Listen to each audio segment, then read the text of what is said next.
तो ओम नमः शिवाय, श्री शिवाय नमस्तुभ्यं, जय श्री महाकाल। जी हाँ भक्तों, आप सबको भी पता है कि 25 मार्च को होली का महापर्व आ गया है। जी हाँ भक्तों, होली जो कि हिंदू धर्म का और सनातन धर्म का बहुत ही बड़ा त्योहार माना जाता है। पूज्य गुरुदेव कहते हैं कि जिसकी कभी मनोकामना पूरी न होती हो, केवल और केवल होली के दिन अपनी सारी की सारी मनोकामना अगर वो व्यक्ति बाबा भोलेनाथ से मांगता है तो उसकी सारी की सारी मनोकामना बाबा भोलेनाथ अवश्य रूप से पूरी कर ही कर देते हैं। तो आज के इस वीडियो में मैं आपको होली के कुछ बहुत ही शानदार उपाय मैं आपको बताने वाला हूँ, जो कि आपको बाबा भोलेनाथ की शिवलिंग पे करना है, उनके मंदिर पे करना है और अपनी जो भी इच्छा होगी सारी की सारी बाबा भोले देनी है। ठीक है ना? क्या करना है, कैसे करना है, पूरा आपको समझाने वाला हूँ। तो उपाय ध्यान से सुनिएगा, अवश्य रूप से करिएगा। कोई भी अगर आपकी मनोकामना, चाहे वो धन प्राप्ति से हो, चाहे और कोई सी भी हो, आपको सारी की सारी कर लेना है। ठीक, देखिए आप सबको भी पता है कि जो पूज्य गुरुदेव की कथा हुई थी पिछले साल, देखिए मैं आपको बताता हूँ, आपको पता होगा कि जैसे पूज्य गुरुदेव की कथा में लाखों की भीड़ आती है और जो भी भक्त अपनी मनोकामना गुरुदेव के पास पत्र के द्वारा पहुंचाते हैं ना, बहुत सारे लोगों के गुरुदेव के पास पत्र आते हैं।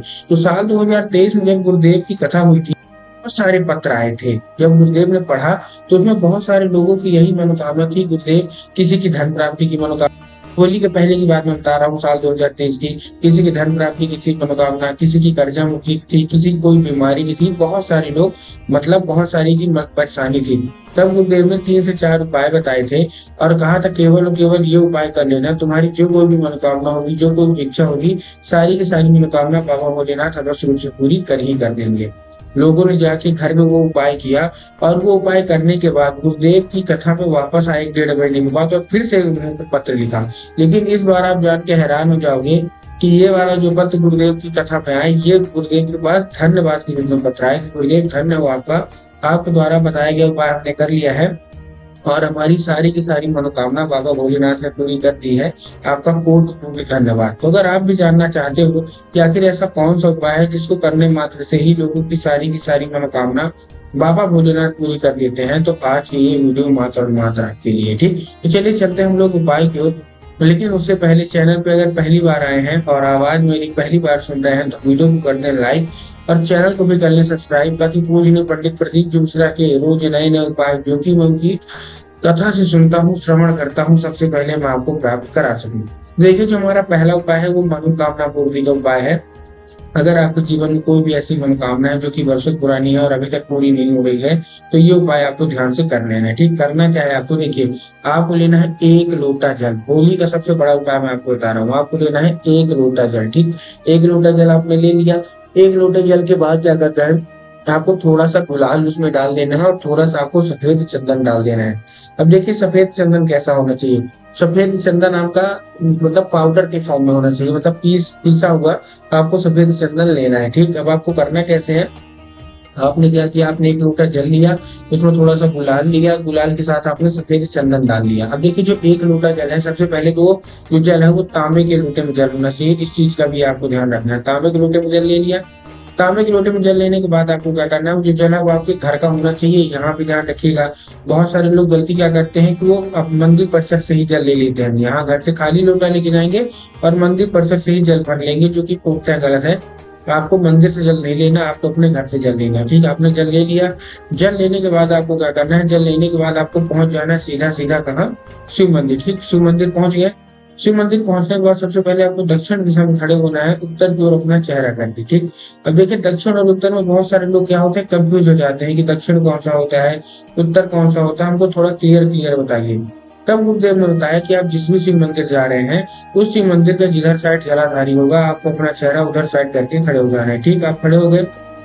खड़े होने के बाद आपको क्या करना है, जैसे आप खड़े हो गए, खड़े होने के बाद बाबा भोलेनाथ का एक बहुत ही सुंदर सा नाम है, कौन सा, कुंडकेश्वर महादेव। तो आपको करना क्या है, आपको कुंडकेश्वर महादेव का नाम लेके उन्हीं का स्मरण करके आपको क्या कर देना है, अर्पित कर देना है। और आपकी जो कोई भी इच्छा होगी, जो कोई मनोकामना होगी, सारी की सारी आपको महादेव से बोल देनी है। पूज्य गुरुदेव कहते हैं अगर आपने ये उपाय होली के दिन कर लिया तो आपकी सारी की सारी जो कोई भी इच्छा होगी, जो कोई मनोकामना होगी, जो कि वर्षों पुरानी से पूरी नहीं हो रही होगी, सारी की सारी मनोकामना अवश्य रूप से बाबा भोलेनाथ पूरी करेंगे ही करेंगे। ठीक, ये था हमारा पहला उपाय।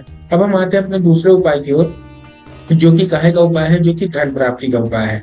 बहुत सारे लोगों के जीवन में धन की बहुत कमी है, वो लोग बहुत ज्यादा परेशान हो जाते हैं धन के लिए, तब गुरुदेव ने धन प्राप्ति का उपाय बताया है। ठीक, अब धन प्राप्ति के उपाय में आपको लेना है 1 लोटा जल, 3 बूंद गंगा जल और 7 बेलपत्र। क्या तो चाहिए, 1 लोटा जल चाहिए, 3 बूंद गंगा जल चाहिए और 7 बेलपत्र चाहिए। अब देखिए 1 लोटा जल तो मैंने जैसा आपको बताया कि आपको तांबे के लोटे में जल लेना है, और तांबे के लोटे में जल के साथ साथ कहाँ का जल होना चाहिए, आपके घर का।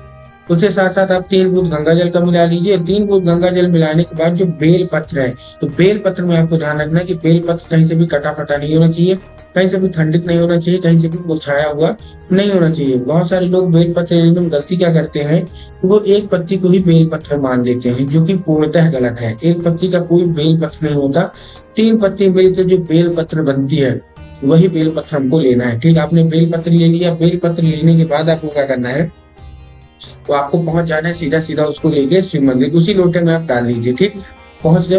पहुंचने के बाद देखिए जो लोग आधा पूरा उपाय सुनते हैं ना, उनके दिमाग में क्या होगा कि हमको जाके बाबा भोलेनाथ की शिवलिंग पे अर्पित कर देना है। जी नहीं, आपको बाबा भोलेनाथ की शिवलिंग पे अर्पित नहीं करना, ये पूर्णतः गलत है। आपको गलती से भी गलत उपाय नहीं करना, क्योंकि पूज्य गुरुदेव कहते हैं कि महादेव जितना जल्दी प्रसन्न होते हैं उतना जल्दी क्रोधित भी हो जाते हैं। तो आपको महादेव को क्रोधित तो करना नहीं है, प्रसन्न करना है। आपको ये नंदी के ऊपर अर्पित करना है। नंदी के ऊपर कहाँ, देखिए नंदी का आगे का एक पैर उठा हुआ होता है, तो आपको करना क्या है, नंदी के उठे हुए पैर में आपको क्या करना है, नंदीश्वर महादेव का नाम लेके। कौन से महादेव ने नंदी के लिए एक नाम दिया है, नंदीश्वर महादेव। तो आपको करना क्या है, आपको नंदीश्वर महादेव का नाम लेके उन्हीं का स्मरण करके आपको क्या कर देना है, अर्पित कर देना है। ठीक, एक चीज का इस उपाय में ध्यान रखना है कि जब आप अर्पित करेंगे तो जो बेल पत्र है वो नंदी के ऊपर अर्पित नहीं होना चाहिए। जैसे ही हो जाए, होने के बाद आपको क्या करना है, आपको वो बेलपत्र निकालना है, और निकालने के बाद आपको वो बेलपत्र बाबा भोलेनाथ की शिवलिंग पे अर्पित कर देना है। फिर से 1 से 1.5 महीने उपाय करके देखिए, आपकी जिंदगी में जितने भी समस्या होगी धन प्राप्ति की, सारी की सारी समस्या अवश्य रूप से पूरी होगी ही होगी। ठीक, ये था हमारा दूसरा उपाय। अब हम बढ़ते अपने तीसरे उपाय की ओर, जो कि काहे का है, जो कि हमारा है कर्जा मुक्ति का। बहुत सारे लोगों के जीवन में कर्जा बहुत ज्यादा बढ़ जाता है, उनसे कर्जा चुकाया नहीं चुकता। तब गुरुदेव ने बताया है कर्जा मुक्ति का उपाय। करना क्या है, आपको लेना है कच्चा दूध। क्या लेना है, केवल और केवल आपको लेना है कच्चा दूध। ठीक, कच्चा दूध आपने ले लिया। कच्चा दूध लेने के बाद आपको क्या करना है, पहुंच जाना है सीधा सीधा शिव मंदिर। ठीक, शिव मंदिर पहुंच गए। शिव मंदिर पहुंचने के बाद आपको क्या करना है, आपको कच्चा दूध आपको शिवलिंग पे अर्पित करना है। कैसे अर्पित करना है, एक नाम लेंगे। महादेव का एक बहुत ही सुंदर सा नाम है, कौन सा, श्रम्भेश्वर महादेव। ठीक, आपको मतलब दक्षिण की ओर खड़े होना है, पूरब की ओर अपना चेहरा कर लेना है। ठीक, अब आपको क्या करना है, श्रम्भेश्वर महादेव का नाम लेके आपको अर्पित कर देना है, और चुपचाप जितना भी कर्जा होगा महादेव से वहां तुरंत के तुरंत बोल देना है। पूज्य गुरुदेव कहते हैं बड़ा से बड़ा कर्जा, हाथी जैसा कर्जा, अगर आपने ये उपाय होली के दिन कर लिया तो हाथी जैसा कर्जा भी अवश्य रूप से समाप्त होगा ही होगा। उम्मीद करता हूँ आज उपाय अच्छा लगा होगा। उपाय अच्छा लगा होगा तो कमेंट बॉक्स में हर हर महादेव अवश्य रूप से लिख दें।